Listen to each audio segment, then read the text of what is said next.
When my daughter told me to find somewhere else to die, I packed like the obedient mother I'd always been. 3 days later, I was sitting in a lawyer's office discovering that my supposedly loving husband had been playing the longest game of chess I've ever seen. Victoria was about to learn that sometimes the pawn becomes the queen. If you're watching this, subscribe and tell me where you're watching from. Because, honey, this story has more twists than a pretzel factory.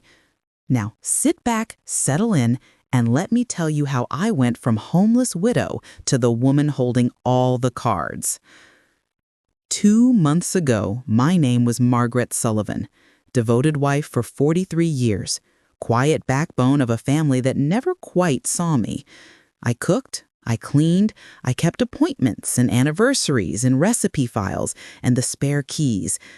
I made the house a place of small mercies. A pot of tea at 4, a basket of clean laundry folded the way Robert liked his handkerchiefs folded. A bright extension of the life we built together. I did it without fuss. One Tuesday, they came unannounced. Victoria arrived with Kevin and 2 large suitcases, like they were showing up to claim a prize. She didn't knock politely. She marched onto the property like one of those people who believes the world has always belonged to them. "Mom," she said, smiling that practiced smile, "we've made a decision." I remember the way her words landed, the way sound can feel like a physical shove. "Move in?" I asked, surprised. "Actually, Mom," Victoria said, adjusting her purse as if it were a prop. "According to Dad's will, I inherited everything. The house, the investments, all of it. I've been letting you stay here out of kindness. It's time you find your own place." When she said the words "find somewhere else to die," they did more than slice like a burger knife through my heart. They compressed my entire 43 years into a 3-word shrug. Just the wife. I packed 2 suitcases and a small box of photos. 43 years, fit, somehow, into thin fabric and faded snapshots. Victoria watched from the doorway, checking her watch like I had inconvenienced the whole world. They drove me to the Sunset Inn, a place that looked like a motel designed by people who had never had to sleep there. $49 a night, thin towels, thinner wools. Victoria handed me $200 like a charity case and suggested a nice senior complex on Maple Street. She told me they'd transfer some money after they sort through Dad's paperwork. She kissed my forehead with the kind of false tenderness that should have been a crime.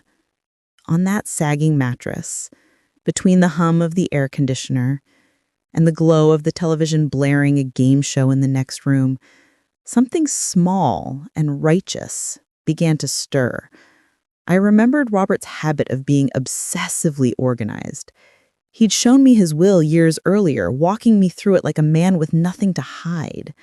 He was old school about paper. He liked things notarized and witnessed. I could not, would not, accept being erased by convenience and greed without knowing the truth. The next morning, I took a bus downtown and made my way to Harrison Fitzgerald's office.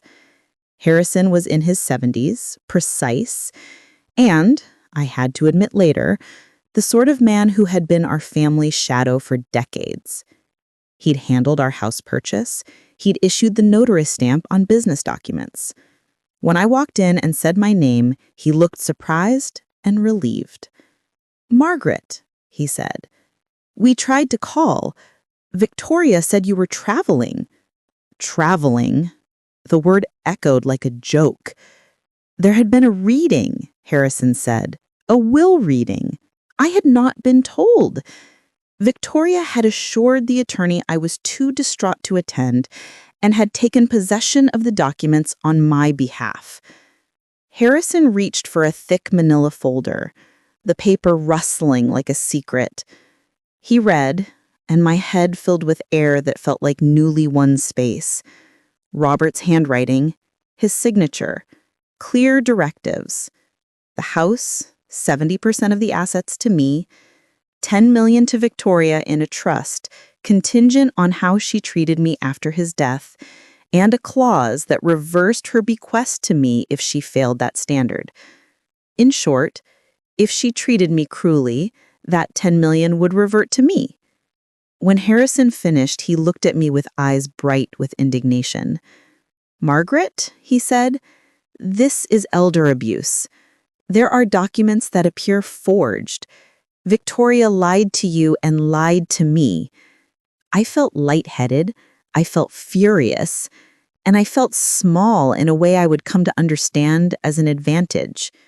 People underestimate the small and the overlooked because they confuse quietness with ignorance. Victoria had assumed I was both. She was about to discover she had miscalculated. The next hours unfolded like a legal thriller. We called the police. Detective Rodriguez, whose face reminded me of someone who had chosen a life of saying no to criminals and been very good at it, examined the forged documents. Harrison coordinated forensic accounting and frozen accounts. Within hours, the accounts Victoria thought were hers were locked. She called, breathless and panicked, insisting I was confused. I told her I was sitting in Harrison's office, and that silence on the other end meant nothing other than that her plan had started to unravel. Within 2 days, they were arrested. Victoria for elder abuse and fraud, Kevin for conspiracy to commit fraud, and likely more. Their world, the shopping lists, the renovation plans, imploded like a house of cards in a wind tunnel. For the first night in 43 years, I slept in my own bed, in the master bedroom that had been Robert's sanctuary. I sat on the edge of that bed like a woman who had just realized she was owning something that had always been hers. It would have been a simple arc of justice, except life is never clean. After the arrests, the Hayes family came calling with money and threats. Eleanor Hayes, Kevin's mother, glided into my living room as if her silk and jewels could obscure the fact that her son had been taken into custody. She offered settlements, hush money, the insidious charm of people trying to buy their way out of consequence. $5 million, she said. Drop the charges against Kevin and everyone can keep their dignity. My answer was an incandescent no. Justice is not a commodity you sell for the cost of 2 mansions. If my son-in-law committed crimes, he would answer for them. If settling meant buying silence while the truth about my husband, about everything, got buried, I'd rather watch them tumble. That night, I began to look more closely at Robert's things. Loss has a way of reorienting priorities. Grief, after it softens, leaves behind clarity. In the study I had always thought belonged to him, I began to sift through documents with the methodical mania of someone who finally had permission to ask questions. Invoices, contracts, consultations, payments that matched nothing, little things that did not add up. That's when Carol Chen, a private investigator Harrison recommended, came by and within hours produced a picture that made my stomach drop. Robert's consulting firm wasn't merely successful, it was a conduit. Payments that didn't match services, shell companies, transactions that corresponded to organized criminal activity. I remember the smell of the coffee left cold on the desk and the ridiculousness of learning that the man I had thought was only a bread-and-butter businessman had been living a double life. "Mrs. Sullivan," Carol told me, "based on these records, your husband was laundering money for criminal entities for over a decade." I felt sick, and I felt betrayed. How could the man who'd brought me flowers, who had been my staunch companion at family funerals and graduations, have built a life that hid crimes beneath the veneer of philanthropy and civic duty? But even as my world tilted, Carol leaned in and said something I didn't expect. There's more. He was an informant for the FBI. The sentence landed like a door slamming. Robert had been feeding investigators with intel while simultaneously running shadow accounts. He'd been playing an impossible, dangerous game, keeping the feds updated in a way that helped bring down major operations. The money in those accounts had been, in part, evidence of criminal enterprise, but also tied to operations that federal agents were using to take down much bigger targets. It was messy, and it was, in a strange way, protective. The FBI had been using his cooperation, and that explained why, suddenly, the entire operation had a new dimension. I decided then to walk into the teeth of it. I went to the FBI and told the truth about Robert's activities, about Victoria's fraud, Kevin's forging. I remember Agent Sarah Martinez looking at me, not as a victim to be led, but as a witness whose testimony had weight. "Would you be willing to cooperate?" she asked. "Wear a wire? Meet them? Sit through uncomfortable conversations?" I would. I wanted the truth revealed like a shutter opening to sunlight.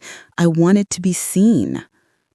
Operation Justice, or whatever codename they eventually used, had a sting element to it. We set a meeting at my house under the guise of a negotiated settlement. I taped a recorder to my chest and sat in the living room, in the chair I'd always thought of as Robert's. Victoria and Kevin arrived with briefcases and a practiced mixture of anger and entitlement. Kevin's confidence faltered when he saw the FBI quietly take seats in my den.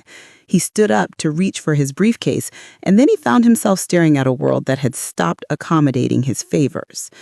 They were arrested in my living room. The charges read like the list of a failed scheme: conspiracy to commit wire fraud, elder abuse, attempted extortion. As the officers led them out in handcuffs, Victoria turned to me like a broken child and asked how I could do this to my family.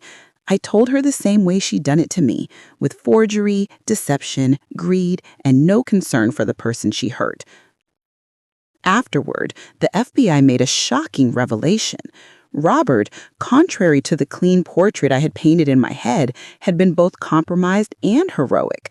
A man who'd cooperated with federal agents, helping them take down a staggering network of criminal activity. In exchange for his cooperation, the Bureau had allowed certain financial flows to continue under their watch as part of a longer game that, in the end, led to seizures of hundreds of millions and dozens of arrests.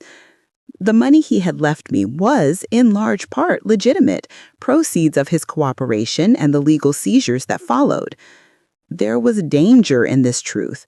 The Torino crime family, which Robert had been helping to infiltrate, was not the sort of group that left things well enough alone. Agents warned me firmly there could be threats. But there was also vindication. The funds were secured. The accounts were not what Victoria thought they were. Her plan had been built on a house of lies and cheap confidence. In the months that followed, the press came and went like tides. I agreed to one interview, not to bask in attention, but to shine a light on the larger issue behind my own trauma: elder financial abuse. I wanted other seniors to see the signals I'd missed: the unsolicited real estate suggestions, the helpful talk about retirement communities, the sudden eagerness to take control. I wanted them to know that being kind or quiet does not make you weak. It sometimes makes you invisible to those who believe kindness is weakness. The legal wheels turned. Victoria and Kevin received sentences. The Hayes family tried settlements and threats, and they tried to drag Robert's name through the mud to distract from their guilt. We stood firm. I poured my energy into rebuilding more than the house. I rebuilt identity. People like me, people who spent decades supporting others and folded their lives into the orbit of a spouse, are often told that their best days are behind them. The world suggests downsizing, simplifying, giving up. But what I learned in the months after was that the best revenge, if you must call it that, is transformation. I renovated the study into an art studio. I repurposed the wine cellar plans into a library full of the books I loved and never had time to read. I hired a financial advisor named Dr. Sarah Chin, competent, direct, and entirely not patronizing, and together we began to build a foundation that looked outward. The Margaret Sullivan Foundation for Elder Protection became my project. Legal aid, education, scholarships for women who had been pushed aside by family greed. I wanted to take the money I had and do something that would outlive grudges and bail amounts and arrests. There were moments, of course, when memories cut deep. I had to watch my daughter's children, my grandchildren, grow up in a world where their mother's choices were a public matter. I decided their fate in relation to me would be based on their choices when they were grown, not on the crimes of their parent. It felt harsh and fair at once. Some breaks become permanent not out of cruelty, but out of necessity. People asked me if I regretted prosecuting my own blood. If I were lying, if I said regret never crept in, there's an ache that comes from fractured family that legal victory rarely softens. But I also felt relief that I had stopped being an accessory to my own erasure, relief that the law, imperfect, slow, and sometimes messy, could be a refuge. 6 months in, life felt like a new country where I had to learn the language. I taught myself how to interview people for the foundation, how to do public speaking without shaking, how to sign a press release without feeling like a fraud. I traveled to conferences on elder rights. I testified before a committee on elder financial protections.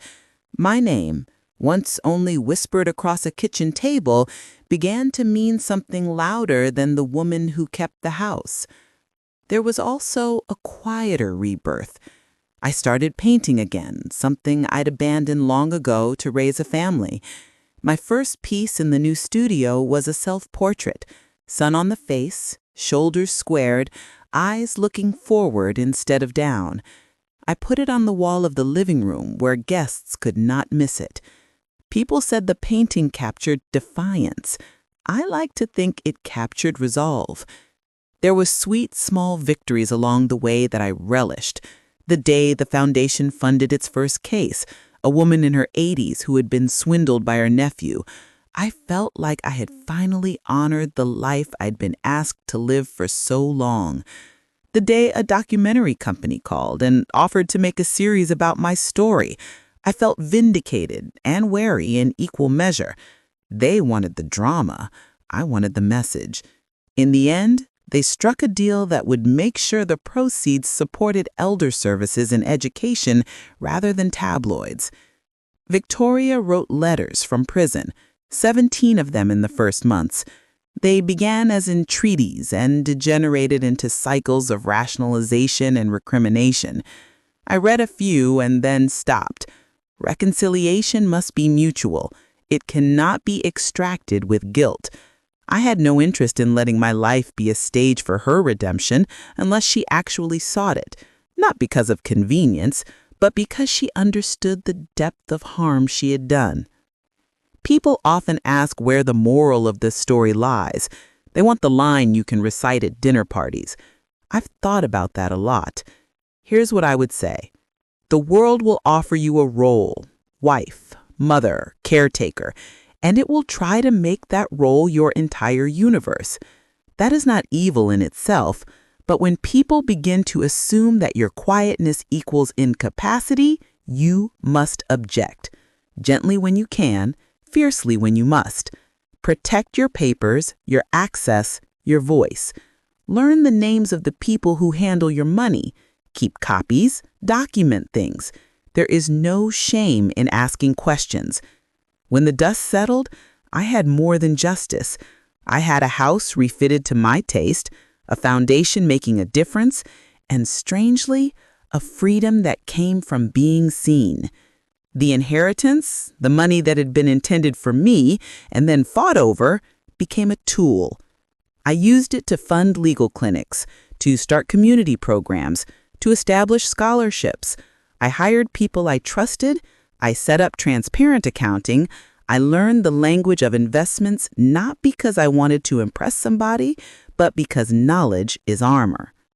The irony is delicious and clean. The very clause Robert had put in his will to protect me, the contingency based on being treated with dignity, was the knife that cut the rot out of my family's ambitions.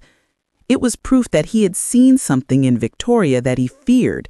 He had foreseen what she was capable of, and in a last act of care, he protected me. There are nights when the past creeps back in. The scent of Robert's aftershave in a drawer, the sound of his laugh on a voicemail. I miss him in the way people miss sunlight in winter, but I also feel gratitude for the lessons the whole mess taught me, for the ability to speak up, for the courage to call the FBI, for the fact that justice, messy, time-consuming, imperfect, still can mean something.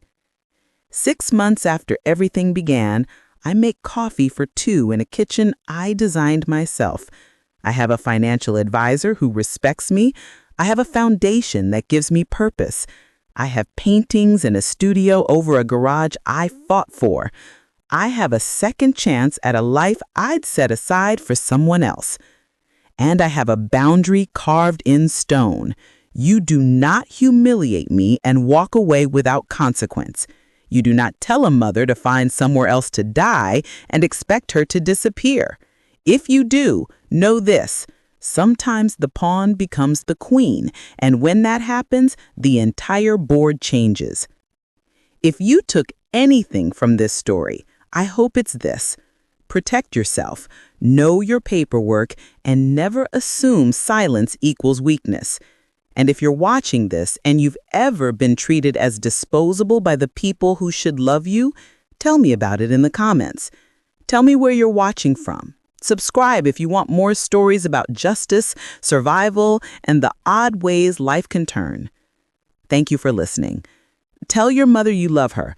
Double-check her paperwork. And remember, the best revenge isn't being cruel in return.